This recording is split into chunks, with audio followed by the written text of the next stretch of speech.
I'm Matt. Hey, I'm Steve. Hey, I'm John. This is the Sober Friends Podcast. We're here for the sober curious, the new guy, and the old timer. We're here to talk about the stuff anyone looking to live alcohol-free has to face day to day, and how we overcame those struggles. We speak for no 12-step group, but we do try to remain anonymous. You're not alone. This is the Sober Friends Podcast. All right, Steve, I'd say, I don't know the percentage of our audience that is in a 12-step group, but I would say it's probably pretty large. And I know on the online and podcast community, is a growing number of people who are doing sobriety in other ways. So I thought of a topic tonight around what are the pros and what are the cons of Alcoholics Anonymous. I'm not really saying AA is bad. I'm also not saying AA is the only way to go and there's no other way. I think it's worth breaking down some of this stuff and maybe dispelling some myths that other people have. What are your thoughts tonight? Hey, Matt, it's great to be on with you. Yeah, when you brought this up, I think it's a great topic. I think we both understand that there's lots of different opportunities out there today that they weren't out there 10 years ago. They weren't out there, right? I mean, it's not like 3 years ago. Right. 3 years ago, 5 years ago, for sure. Nothing out there. And with the onset of that pandemic and social media and all these other things, it's become this whole new opportunity for people to get sober. I follow a lot of people online on social media who do some type of program that may include a little bit of AA, but really don't follow the whole program. They seem to be doing really well. Yeah. And we also know that there's a bunch of people in our circle, right, who do believe that AA is the only way, right? They're like, absolutely. They will say, nope, this is the only way. You got to do it. This is it.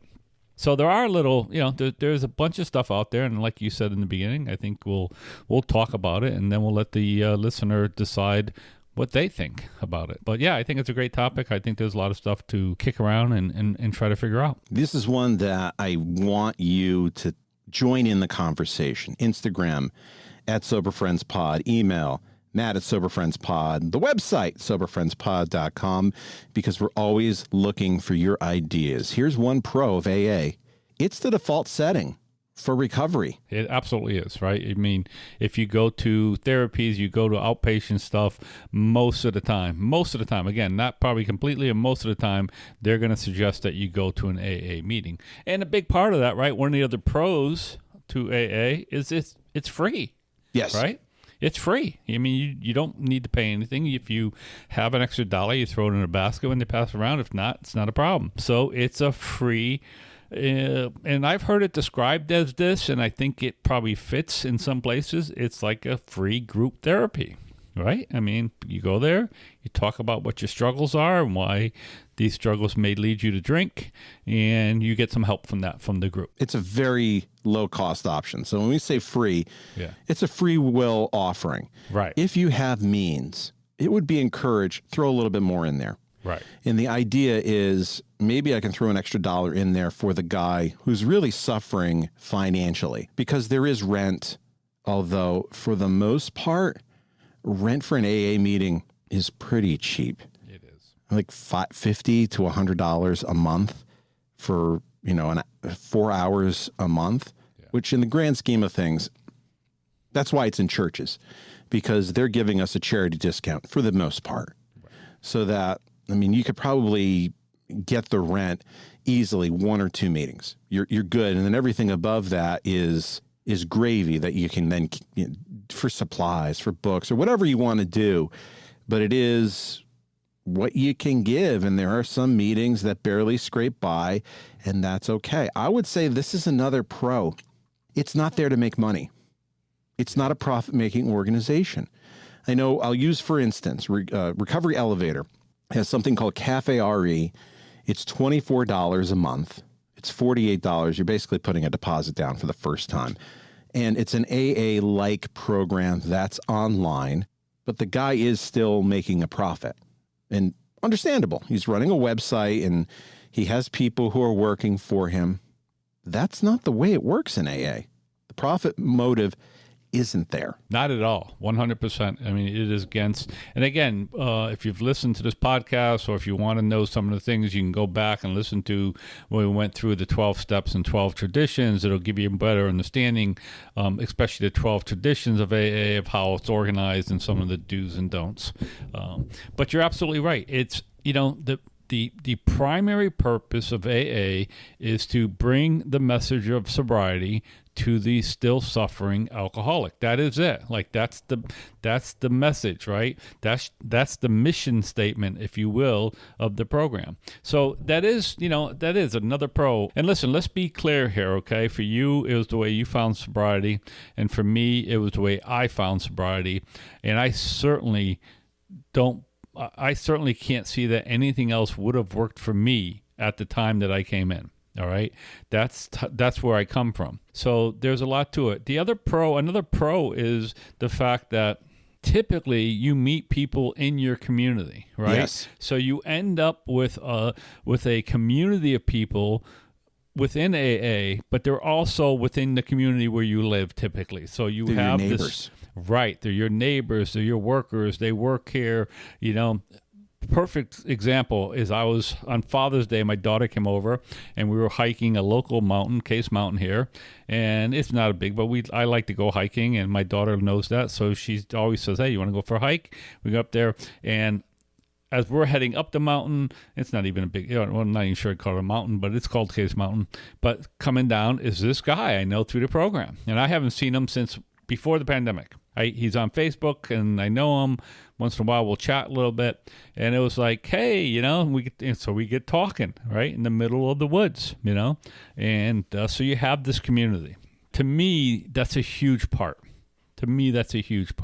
Is that I have this group of people. For me, it's men mostly. There are some women and that I'm very close to in the program, but mostly men. And those are the people that I rely on when I start to struggle, right? And those are the people that I call, and that's the whole point, right?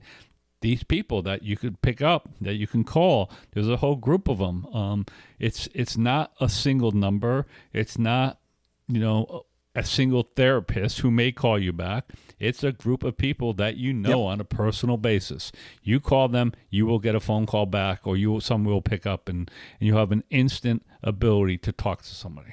This is worth expanding upon from the fellowship aspect, because it's not just a fellowship. You could get a fellowship on something like a Cafe RE or somebody's Patreon group or however you get together online.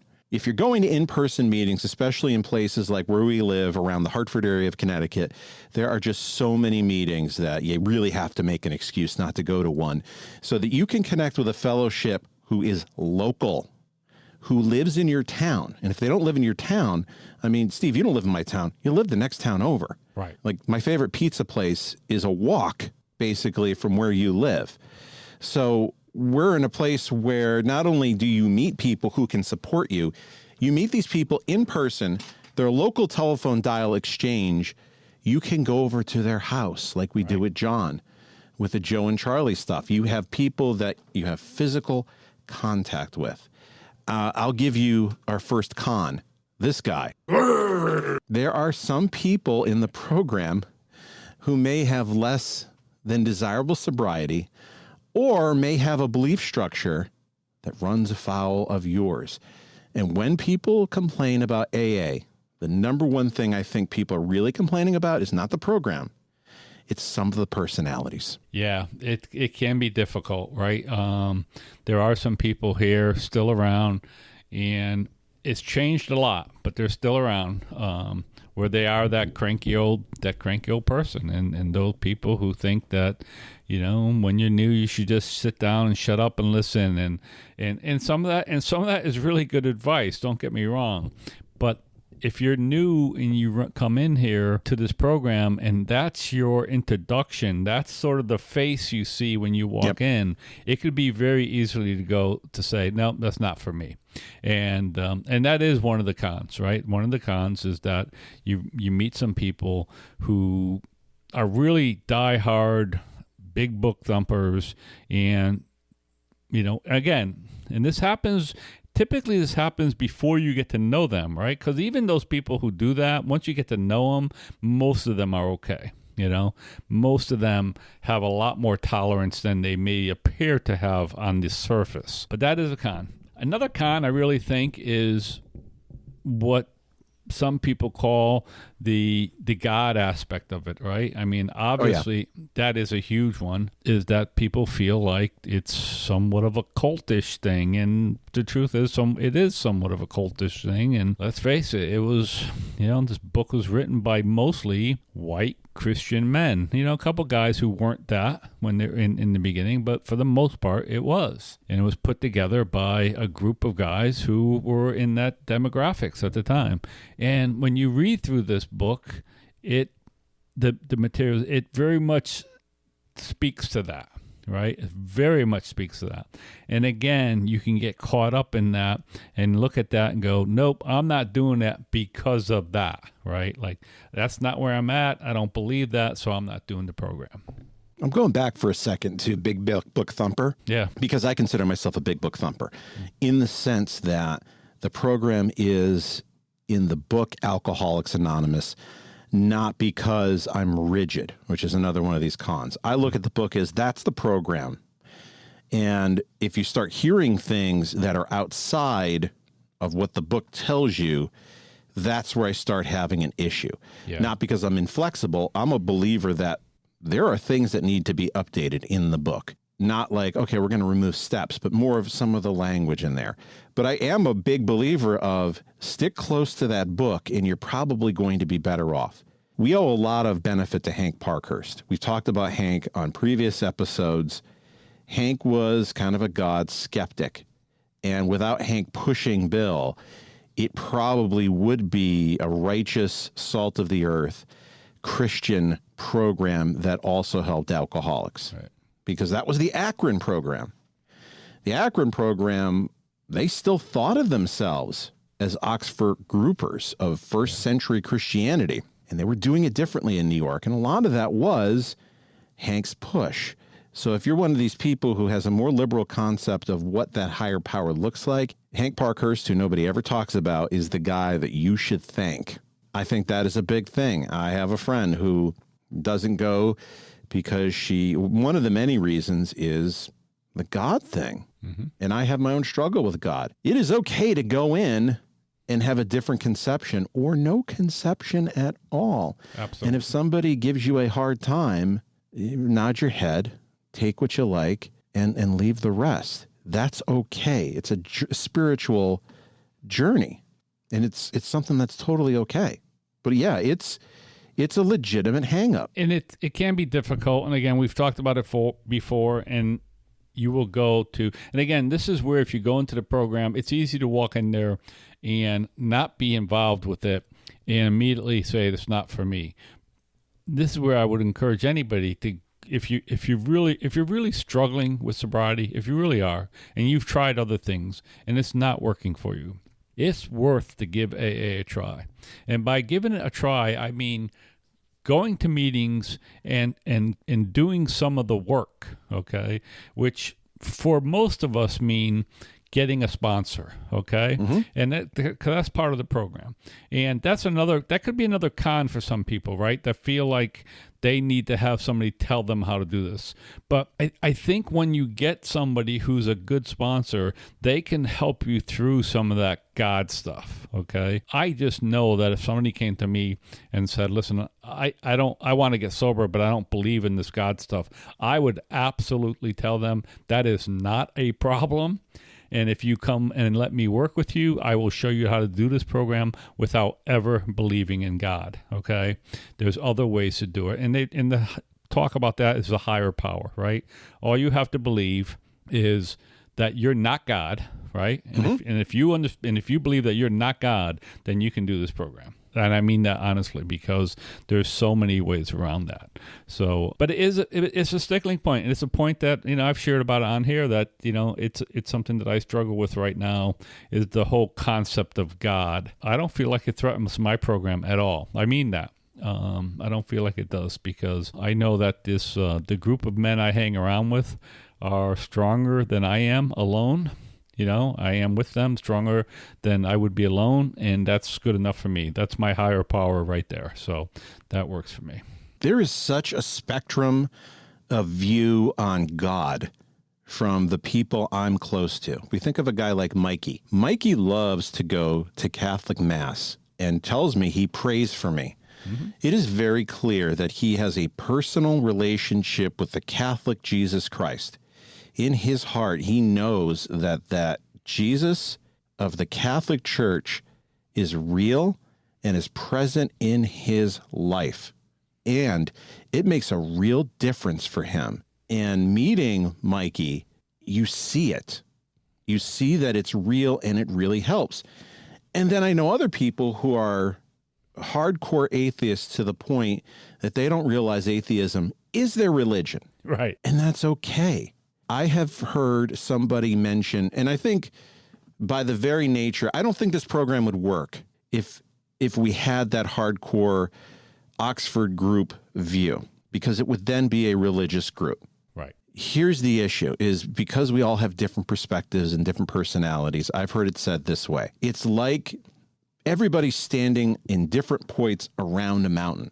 And if you do that, you could be describing something totally different than the next guy because your perspective of where you're standing is different. You could be on one side of a plateau where you're high up, where the mountain doesn't look too high because you're already high up, not big of a mountain. Or you could be back in the plains looking up, and it's this incredible thing that touches the sky. And if you hear these two stories, you wouldn't believe they're looking at the same thing, but they are because the perspective is different. This is the same thing with whatever created the universe. Depending on how you see things, you could be describing the same thing as somebody else, but it's sounding different because of how you're metabolizing it. And I think that's a belief of why we have Mormonism and Roman Catholics and Lutherans, that, well, my God is the right God. You see it from a different perspective and you connect in a different way. And my view is it's all right. It's just we're probably seeing the same thing. We just perceive it in a different way. You mentioned sponsor as a con. I think sponsor is a pro and a con. Yeah, I think it is. Yeah. Depending. If you've got the right sponsor that you connect with, you don't get anything like that outside. You might spend $100 an hour to get the benefit that a sponsor gives you for free. That can be life-saving if this could make or break whether you continue going to meetings and continue recovery, because you know you have that one person dedicated to you. It's not somebody who is going to sign off on your bullshit, but it's somebody who's going to support you. And it could be as little as, I'm going to take you to a meeting and I'm going to introduce you to some people so that at least when you go to this meeting, you now know some people because I've introduced you, that you sort of have a tour guide to a 12-step program at the very minimum with a sponsor. You also have somebody knowledgeable enough to walk you through the book so you understand that 1938 writing you're reading can be translated into modern-day English. Or you could have a story that I heard a few weeks ago that made me cringe, and I hear this too freaking often, of somebody calling his sponsor a number of times saying, I think I'm writing my fourth step wrong, and the sponsor hanging up on him and calling back and said, I think we got disconnected. No, I hung up on you. And I hear this type of story too much, almost like the sponsor did the right thing. I think that's the wrong thing to do. That's the old school of management. I agree. But different strokes for different folks, right? I mean, some people might respond to that. I wouldn't respond to that well. And I agree that most people aren't going to do that to this day and age. You know, the beautiful thing in the pro of AA is the fact that when you sit in a room, especially a large room, right? If you sit in a large room, 40, 50 people in an AA meeting, plenty of those type of meetings around here, there will be almost as many concepts of God as there are people in that room, right? Everybody will have, even if they identify as a Christian, they're going to have a different take on it than Mikey the Catholic, right? Then really they're going to have a different take on it. So, and there will be everything in there from agnostics to atheists to Jewish to, and again, Jewish, non-conforming, all this type of stuff in there. They're all in there. And the beauty about it, for most meetings, is that you're never going to hear any talk of religion. You might hear somebody share. Like, hey, my God is the God of the Bible. You might hear that on occasion. But it's not a preaching. It's sort of just an acknowledgement of where they are.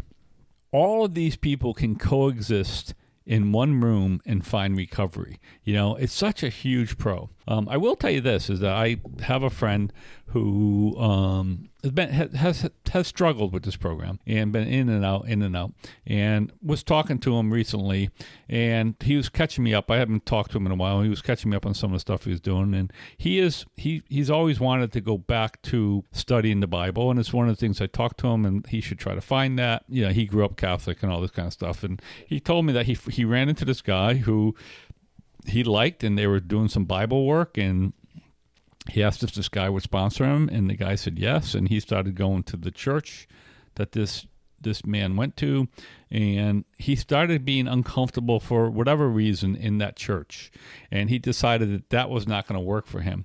And this person told him, right, and again, works for this person, that I can sponsor you only if you go to the same church as me. Which I found to be very strange. And this, gentleman said, well, thanks, but no thanks. That's not working for me. So you will find those type of people. And that's where the pros and the cons come, right? I mean, like I said, there are lots of pros. I know I could not have gone through this program without a sponsor, as I'm sure you and most of the people we know, we could not have done this. Yeah. There's no way to do this. This is not a program you can do on your own. It really isn't. And maybe that, and I think another con might be, Matt, is that, and I think you still hear about it today, is that you got to go out in public to go to a meeting. Right? And if you're just coming in, and if you're embarrassed about your drinking, and you're like, oh, I got to go out in public, what if somebody sees me? So that's one of those fears that's early on is a problem. And a lot of people avoid going to meetings in their town, in their hometown or close to home because of that. Again, I think once you're in the program for a while, it doesn't become as big of a deal. But I do think early on it's a fearful thing, especially when there's options now where you can do it online, and there's, yes, you can be you never have to leave your house, I think that's also a positive. The way the pandemic came, I mean, our Monday night meeting used to be hybrid. We've gotten rid of the web version, and it's only in-house. There are lots of now AA meetings that are Zoom only, that they're virtual only. This is a positive. You now have the option of going to meetings that could be in your local area, could be in California. Like, we go back to Mikey, his sponsor's in Cincinnati. That's how he found a sponsor, and that connects. Or London or Ireland. That the only barrier to finding something is you.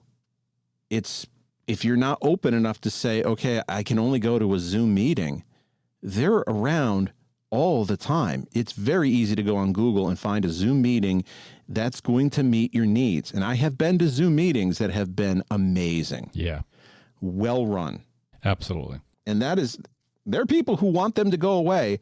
I am not one of them. Oh, me neither. One of the amazing things that have happened with the AA program and Zoom meetings is that it became so advantageous to some people. It's like there are meetings that used to be that were in person. 7 a.m. Pathfinders is one of the places, right? 7 a.m. every day of the week there was a meeting at this place, a recovery club, and it was in person, and then it went to Zoom, and then it went hybrid, and then what happened was they actually split that meeting.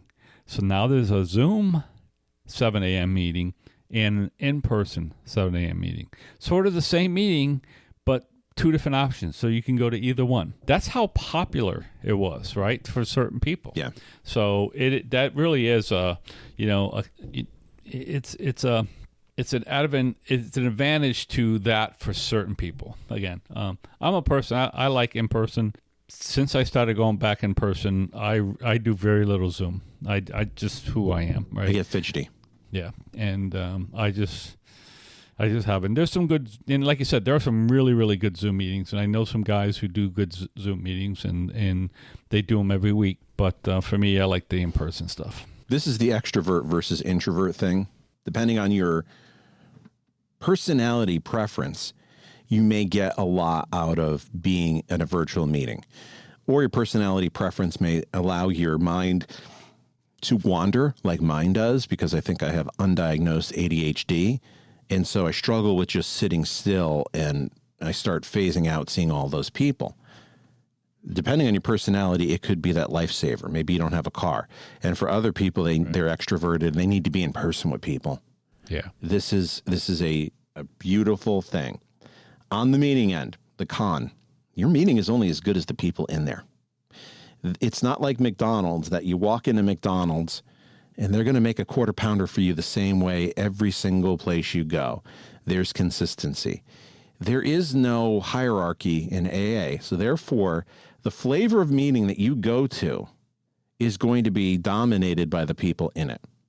And if you have rotten sobriety in there and grumpy old men or people not taking it seriously, you might have a bad experience at a meeting. Yeah, and I'm sure that could happen in places like you said. We're blessed, if you will, being that we're in recovery and we live where we live because of the meeting options that we have, and we're 12-step people, so we have lots of options. But if you're in a more rural area where you maybe don't have that many options, it could be tough. It could be tough. Like if you have to drive 40 minutes to a meeting and that's the only meeting and it's only twice a week, that could be a problem. When John and I went up to Maine last year to hike Katahdin, one of the things we like to do if we can is we like to find a local meeting, So we were up there for 4 days or 5 days. So we found this meeting, and it was one of those things, right? It was out, Katahdin's sort of out in the boonies, and they had this meeting.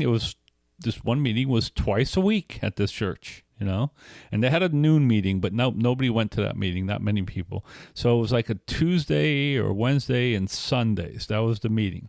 And sort of everybody in town who was in the program went to that meeting. And it was, about 40 people, maybe a little bit more.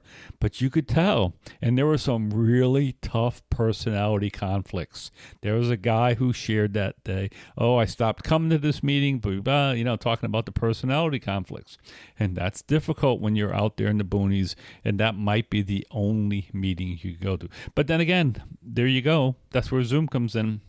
All right, because as long as you have an internet connection, you can go to a meeting anywhere you want, and if you really want recovery, then you'll find it. All right, and that's the thing that I believe, and that's why I think there's other options today, is because I really truly, and again, you see it too. You see it more than I do because you're more online and in that community online than I do.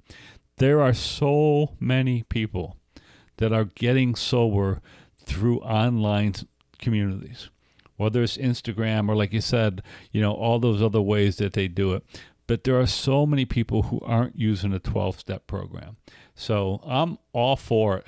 Whatever the way you can get sober, that you can get sobriety in your life, I think you should do it. And it could be in combination. It could be. I know some people who have these podcast Patreon groups where they have meetings and meetups and stuff.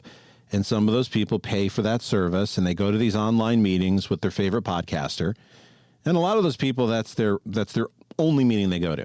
And some of those are their AA people, and they do this in addition.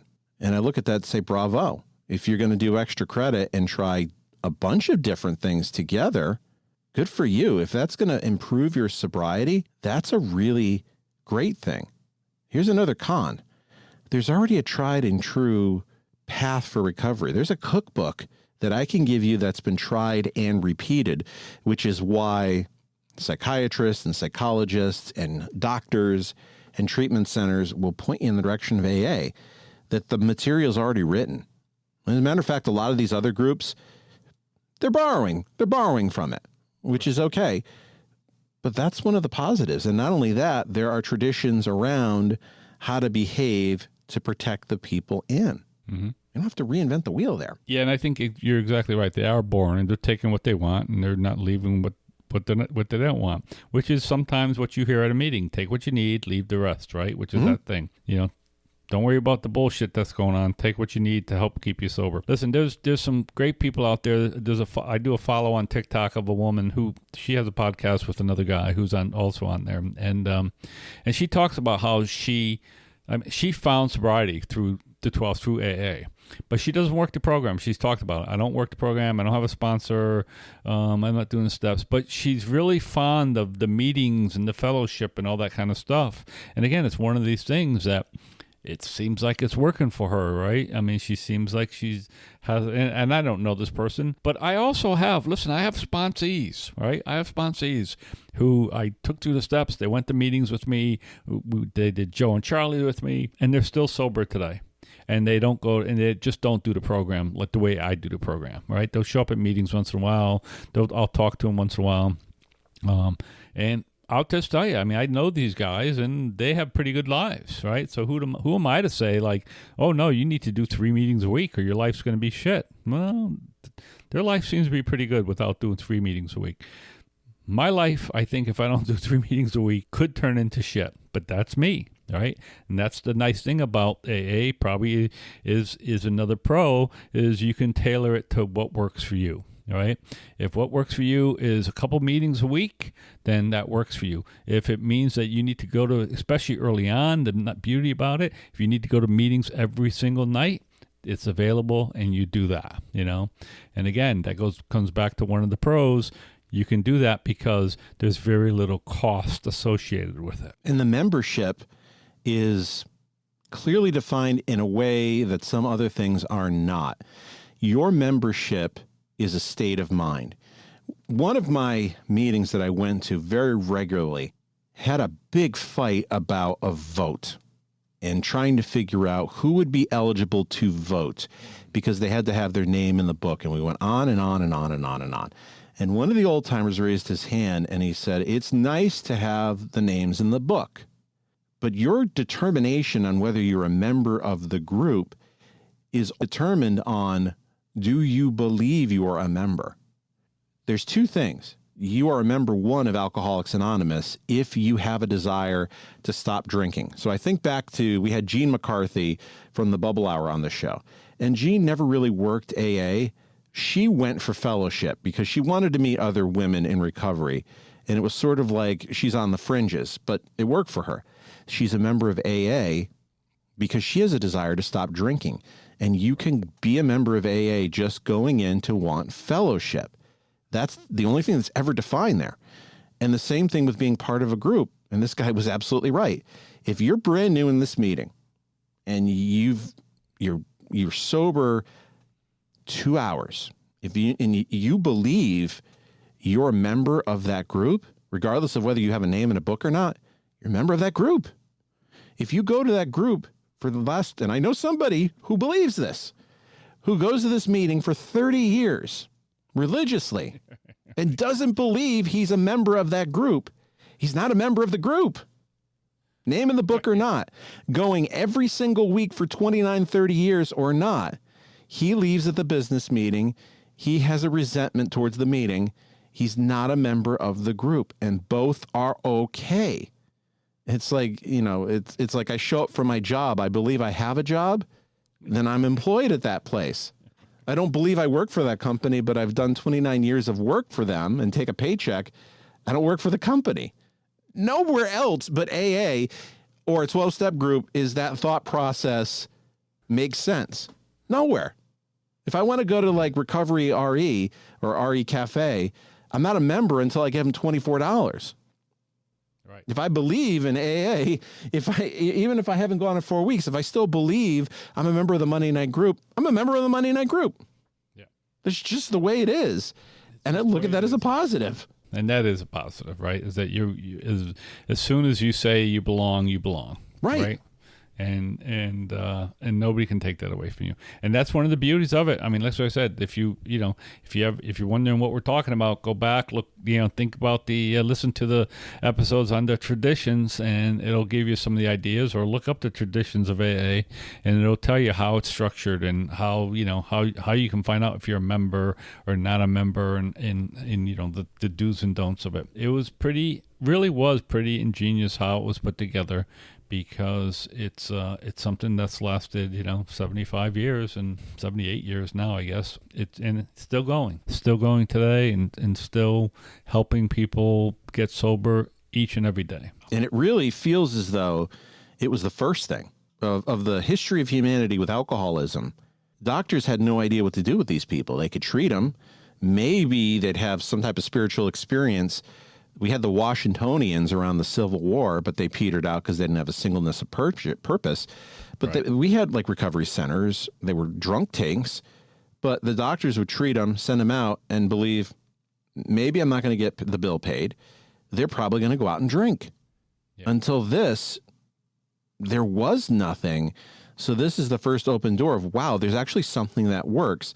And the idea that these people put it down on paper, and the bad ideas got pushed to the side, where you have a pretty fully thought out program that's repeatable, that has worked and expanded, is an amazing thing. And it's one of those things that when I'm struggling with a higher power, I think about how the 12-step program came together and then was replicated with Narcotics Anonymous and Cocaine Anonymous and Overeaters Anonymous. That seems like a miraculous thing. There has to be some type of divine power in play to help you, because that's a lot coming together to work for this long. Has worked for a long time. I hope this has helped you.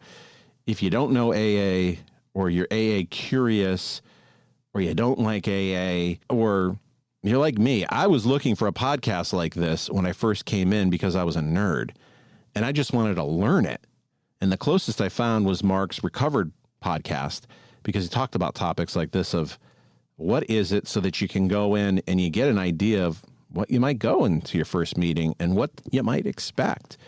And because this can be a topic that causes people emotions, let us know what you think about this topic. Matt at Recovered, that's not my email, Matt at soberfriendspod.com, soberfriendspod.com, Instagram at soberfriendspod.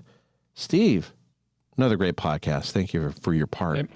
Hey Matt, always glad to do this, and I'm really looking forward to see if we get some good feedback on here. I really hope you will. If you're listening to this, reach out and let us know what you think. You can blast us too if there's something you don't agree with.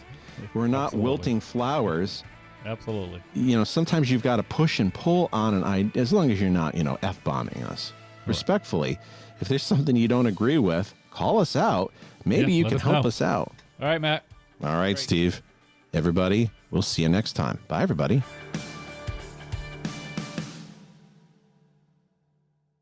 You made it this far into the podcast. That tells me you're a pretty big fan. If you like what we do and you find value in the podcast, consider a donation at buymeacoffee.com/soberfriendspod. Your donation keeps us on the air to help out the new guy and helps us defray some of our costs. If you find value in our podcast, please consider a donation at buymeacoffee.com/soberfriendspod.